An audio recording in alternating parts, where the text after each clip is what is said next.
What if I told you that one man pulled Europe out of chaos, forged an empire from the ashes of Rome, and shaped the world you live in today? This wasn't a myth. This wasn't a legend. This was Charlemagne, the king who became emperor and changed history forever. But here's the real question. Was Charlemagne a visionary hero or a ruthless conqueror in disguise? Let's find out. It's the 8th century. Europe is fractured. Kingdoms rise and fall overnight. Literacy is dying. Order is gone. Then enters Charles, son of the Frankish king Pepin the Short, in 768 AD. Charles becomes king, and from the very beginning, he thinks bigger than everyone else. While other rulers fought to survive, Charlemagne fought to unite. He launches relentless campaigns against the Lombards in Italy, against the Saxons in brutal decades-long wars, against enemies on every border of his realm by sheer force. Strategy and will, he builds the largest empire Western Europe had seen since Rome. Then, on Christmas Day, 800 AD, everything changes.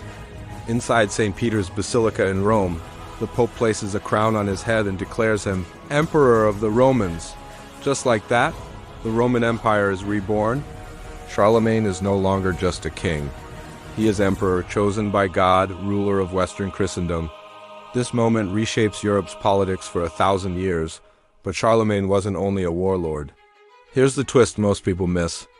He couldn't even write properly, but he saved learning itself. Charlemagne launches what we now call the Carolingian Renaissance.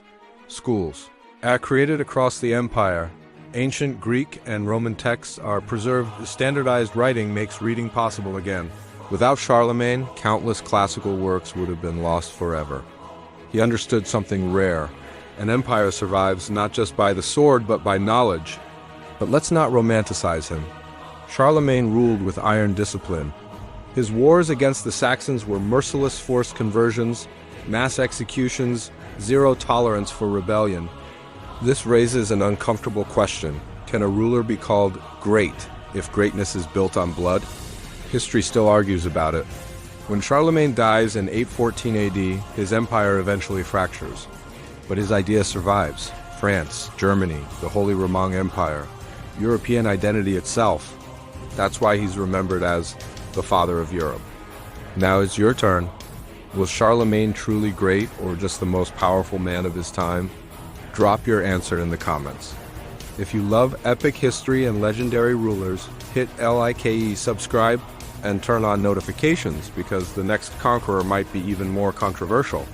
History isn't over, and this is only the beginning.